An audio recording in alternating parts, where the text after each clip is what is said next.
முக்கியம் இல்லை. இன்னைக்கு குடும்பத்தில் எங்க கவனிக்கிறது? மனைவி எங்க பிள்ளைய கவனிக்குது, எங்க கணவன் கவனிக்குது? ரெண்டு பேரும் எங்கேயா விட்டுட்டு யார்ட்டையும் விட்டு போயிடுறோம். இதில் வேற அம்மா அப்பாவை ரொம்ப அன்பா கூப்பிட்ற மாதிரி, எங்க கூட வந்துருங்க மம்மி. ஏன்? பிள்ளைய பார்க்கணும், ரெண்டு பேரும் வேலைக்கு போனோம். அதுதான் இந்த இப்பெல்லாம் கடைசி காலத்தில் அன்பு தணிந்து போங்கன்றது உண்மை. அப்பா அம்மாவை கூப்பிடும் போது கூட காரண காரியத்தை தானே கூப்பிட்றான் நிறைய பேர். நீங்கள் எங்கள் கூட இருந்தால் நல்லா இருக்கும். என்னன்னா பிள்ளையை பார்த்துக்கணும், ரெண்டு பேரும் வேலைக்கு போக போகிறாங்கன்னு அர்த்தம். பிள்ளையை இந்த அம்மா பார்த்துக்குது, கணவன் மட்டும் வேலைக்கு போகிறாருன்னா அப்பா அம்மாவை கூப்பிட மாட்டாங்க ஊர்லேருந்து. ஏன்? அவங்க வந்தால் செலவு ரொம்ப ஜாஸ்தி ஆயிரும், இங்கே நாங்களே கஷ்டப்பட்டுக்கிட்டு இருக்கோம். அப்போ இவன் அன்புக்கு பின்னாடி ஒரு வம்பு இருக்குது தானே, இருந்துட்டு போட்டோம். கவனிங்க, உங்கள் குடும்பத்தையாவது பத்திரமா பார்த்துக்கோங்க. மனைவிக்கு உடம்பு சரியில்லையா, நீங்கள் தான் விசாரிக்கணும். சில கணவன்லாம் மனைவிக்கு உடம்பு சரியில்லைன்னா போகும்போது கேட்குறாரு, என்னாச்சு? உடம்பு சரியில்லை, மாத்திரை போட்டியா? போட்டேன். டாக்டர் பாரு, இன்ஜெக்ஷன் பண்ணு. அப்புறம் நீ எதுக்கு? அந்த அம்மா பண்ணுறதுக்கு நீ எதுக்கு? இதே மாதிரி உங்களை அந்த அம்மா சொன்னால் ஓகேவா? என்னாச்சு? உடம்பு சரியில்லை, போய் டாக்டர் பாருங்க.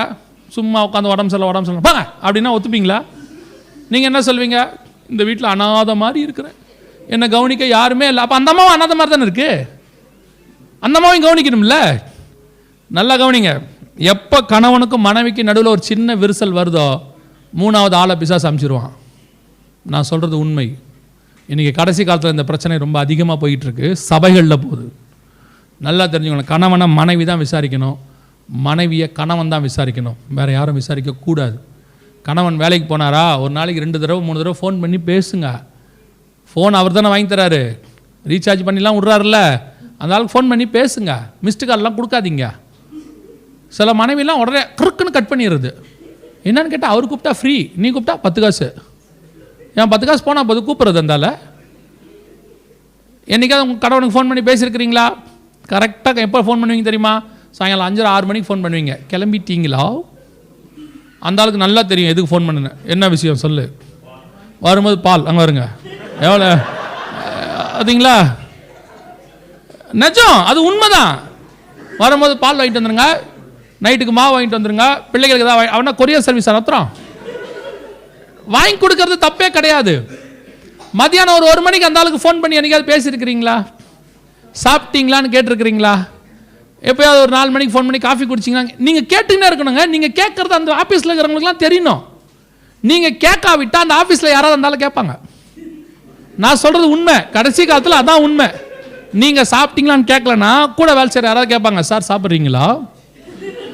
மறுநாள் கேட்பாங்க, சார் நான் வேணால் சாப்பாடு செஞ்சு கொண்டு வரட்டுமா அப்படின்னு கேட்டாங்கன்னா உங்கள் சாப்பாட்டுக்கு நீங்கள் எங்கே அடிக்க போறீங்கன்னு அர்த்தம்.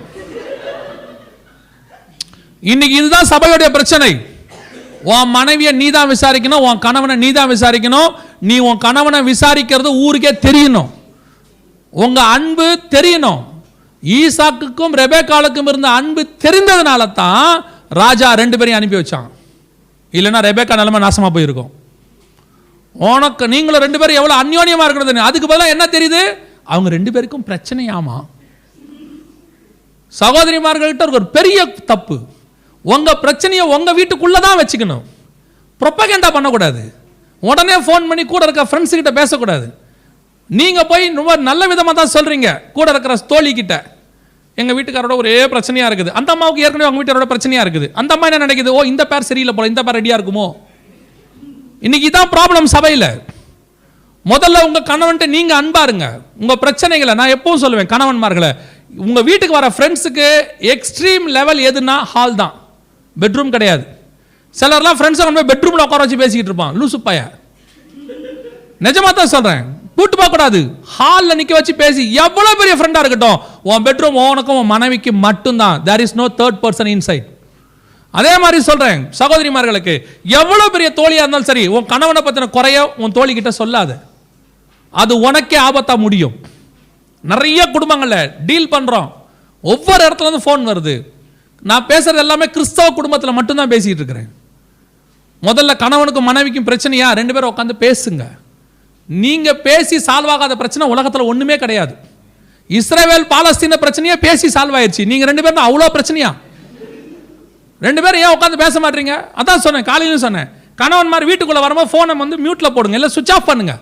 இல்லையா வீட்டில் வரும்போது சொல்லுங்க, யார் ஃபோன் பண்ணாலும் நான் வீட்டில் இருக்கிறேன் அப்புறம் பேசுறேன்னு சொல்லுங்க.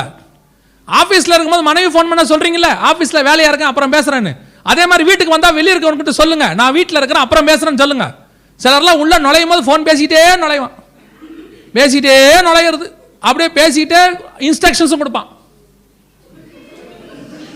சிலர்லாம் அப்படியே தான். அதுக்கு என்ன இந்த அம்மா ஊமையாவை கல்யாணம் பண்ணியிருக்குது. அந்த அம்மா கேட்கும், காப்பி குடிக்கிறீங்களா, டிஃபனு. பிள்ளைங்கிட்ட பேச மாட்டான், யாருக்கிட்டையும் பேச மாட்டான். தூக்கி போட போன முதல்ல. வேலை முக்கியம், அதை விட முக்கியம் குடும்பம். குடும்பத்துக்காக தான் கர்த்தர் உனக்கு வேலை கொடுத்தாரு, வேலைக்காக குடும்பம் கிடையாது. அதே மாதிரி சகோதரிமார்களுக்கு சொல்றேன், கணவன் வீட்டுக்கு வரானா உட்காந்து டிவி பார்த்துக்கிட்டு நிற்காதீங்க. சிலதெல்லாம் உட்காந்து இப்படி பார்த்துக்கிட்டே இருக்கிறது. அவன் ஏதாவது காப்பின்னு கேட்டாலும் இருங்க இவளுக்கு கல்யாணம் ஆகுதா இல்லையான்னு பார்த்துட்டு வந்துடுறேன். டிவியில் உட்காந்து சீரியலை பார்க்கறது. வான் கல்யாணமே நாசமாக போய்கிட்டு இருக்கீங்க. அதில் டிவியில் இருக்கிறவளுக்கு கல்யாணம் ஆனா என்ன ஆட்டி என்ன. இந்த டிவி செல்ஃபோன் எல்லாத்துக்கும் முதல்ல வெளியே போடுங்க. வெளியே போடுங்கன்னா தேவையில்லைன்னு சொல்லலை, தேவை. அது குடும்பத்துக்கு அப்புறம். ரெண்டு பேரும் உட்காந்து ஒரு 1/2 மணி நேரம் ஒரு 15 நிமிஷம் டெய்லி பேசுங்க. டெய்லி அது ஒரு ரொட்டீன் ஒர்க்காக வைங்க. உட்காந்து என்ன ஏதுன்னு பேசுங்க. நல்லா தெரிஞ்சுக்கொள்ளுங்க, கணவன்மார்கள் உலகம் ஃபுல்லாக சுற்றிட்டு வரீங்க, எல்லாத்தையும் பேசுகிறீங்க, எல்லாம் மைண்ட்லாம் உங்களுக்கு ரிலாக்ஸ் ஆயிரும். அந்த அம்மா வீட்டுக்குள்ளேயே இருக்குது, அதுக்கு இருக்கிற உலகம் நீங்கள் மட்டும்தான். அந்த அம்மா வேறு யார்கிட்ட போய் பேசுவோம், உங்ககிட்ட தான் பேசுவோம்.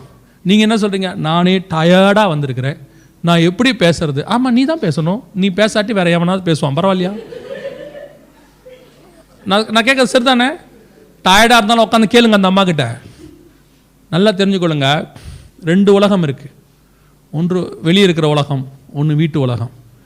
வெளி உலகத்தை கணவன் பார்க்கணும், வீட்டு உலகத்தை மனைவி பார்க்கணும். இந்த 2 பேரும் சேர்ந்து பரலோகத்துக்கு கூட்டு போகணும் பிள்ளைகளை. வெளியே இருக்கிற உலகம் மோசமானது, வீட்டுக்குள்ளே இருக்கிற புனிதமானது. அந்த வெளியே இருக்கிற உலகத்தை கணவனால் தான் ஃபேஸ் பண்ண முடியும், ஆனால் வீட்டு உலகத்தை மனைவியால் மட்டும்தான் நடத்த முடியும். அதுக்கு தான் 2 பேரை கர்த்தர் உண்டாக்கினார். மனைவி கையில் குடும்பத்தை அழகாக கொடுத்துருக்கிறார். இதை கொண்டு போய் பரலோகத்தில் சேர்க்கறதும் சேர்க்காததும் உங்கள் கையில் தான் இருக்குது. அதனால தான் பைபிள் தெளிவாக சொல்லுது, உங்கள் மனைவியானவளும் உங்களோடு கூட ஜீவ மார்க்கத்தை சுதந்திரிக்கிறவளாய் இருக்கிறபடினாலே அவளை ஆதாயம் பண்ணுங்கள். கணவனுக்கும் அதுதான் சொல்லப்பட்டிருக்கு. கணவனை பற்றி என்ன சொல்கிறது மனைவிகளுக்கு, உங்கள் நல்ல நடக்கையினாலே உங்கள் கணவனை ஆதாயம் பண்ணிக்கொள்ளுங்கள். ரொம்ப இம்பார்ட்டண்ட். உங்களை ஆண்டவர் சேர்த்து வச்சுட்டாரா, ஆண்டவருக்கு அப்புறம் உங்களுக்கு உங்கள் கணவன் உங்கள் மனைவி தான், அதுக்கப்புறம் தான் உங்கள் ஃபேமிலிஸ் எல்லாமே. இன்றைக்கி என்ன நடக்குது, எதுக்கு எடுத்தாலும் சில சகோதரிமார்கள்லாம் இருக்கிறாங்க, எப்போ பாருங்கள் ஒரு காரியம் சொல்லுவாங்க. அந்த கணவன் என்ன வாங்கிட்டு வந்தாலும், எங்கள் அப்பா வீட்டில் எங்கள் அப்பா எப்படி வச்சுருந்தார் தெரியுமா, நாங்கள் எங்கள் அப்பா வீட்டில் எப்படி இருந்தோம், ராணி மாதிரி. எந்த நாட்டுக்கு உங்களை ராணி மாதிரி வச்சுருந்தார் நீங்கள் சொல்லுங்கள். நடந்த ஒரு சம்பவம், ஒரு ஆள் இந்த அம்மா என்ன வாங்கி கொடுத்தாலும், இப்போ நிறைய பேர் இருக்கிறாங்க, என்ன வாங்கி கொடுத்தாலும் உடனே பார்த்து, எங்கள் அப்பா வீட்டில் எங்கள் அப்பா அந்த காலத்தில் இதை விட நல்லதாக வாங்கிட்டு வருவார்.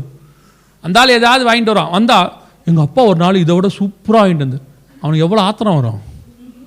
ஒரு நாள் கணவன் கூட்டிகிட்டு போயிட்டான் மனைவி அவங்க அப்பா கிட்ட. இந்த அம்மா எப்போ சொன்னாலும் உங்கள் பேரையே சொல்லுது, நீங்கள் எப்படி வச்சுருந்தீங்க உங்கள் மகளை சொல்லுங்கள், அதே மாதிரி நான் வச்சுக்க ட்ரை பண்ணுறேன், நீங்கள் சொல்லுங்கள் மாமான்னு கேட்டாராம். அப்போது அவங்க அப்பா சொன்னாராம், போடா பைத்தியக்காரா, இவளை வச்சுக்க முடியாது தானே 21 வயசில் ஆனவுடனே ஏன்னா ஆளுங்க சொல்லுங்கள் மாப்பிள்ளை சொல்லுங்கன்னு சொன்னேன், நீ தான் வந்து தானா மாட்டின, இவளெல்லாம் வச்சுக்க முடியாது, மரியாதை கூப்பிட்டு போயிரு, விட்டு போகிறவளை மட்டும் வச்சுக்காத, கூட்டிகிட்டு ஓடி போயிருன்னார். போகும்போது கூப்பிட்டு சொன்னாராம், இவளை கைப்பிடிச்சி கொடுக்கும்போது அழுதுனே ஞாபகம் இருக்குதான்னு சொன்னாராம். ஆமாம் ஆனந்த கண்ணு, நான் தப்பிச்சேன், நீ மாட்டினதாண்டா அழுதேன், போ தூக்கிட்டு போனார். உங்கள் அப்பா அம்மாவே உங்களை 22 வருஷத்துக்கு மேலே வச்சுக்காம அந்த ஆள் கையில் பிடிச்சி கொடுத்துறாங்க. அந்த ஆள் சாவர வரைக்கும் வச்சு பெட்டியில் வைக்கிற வரைக்கும் பத்திரமா பார்த்துக்கிறான், எல்லாத்தையும் வாங்கி கொடுத்து. அந்த ஆள்கிட்ட போயிட்டு எங்கள் அப்பா வீட்டில் எப்படி இருந்தோம் தெரியுமா, எங்கள் அம்மா வீட்டில் எப்படி, நீங்கள் எப்படி இருந்தாலும் அங்கே இருந்துட்டு போங்க, இல்லை அனுப்பி தானே வச்சுட்டாங்கல்ல, அந்த ஆள் கூப்பிட்டு வந்துட்டாம்ல, அப்போ அந்த ஆள் எப்படி சொல்கிறாரோ அப்படி தான் இருக்கணும். நல்லா கவனிங்க, குடும்பம்ங்கிறது ஈகோலாம் ஒன்றுமே கிடையாதுங்க, நீ பெரியவன் நான் பெரியவன் கிடையாது.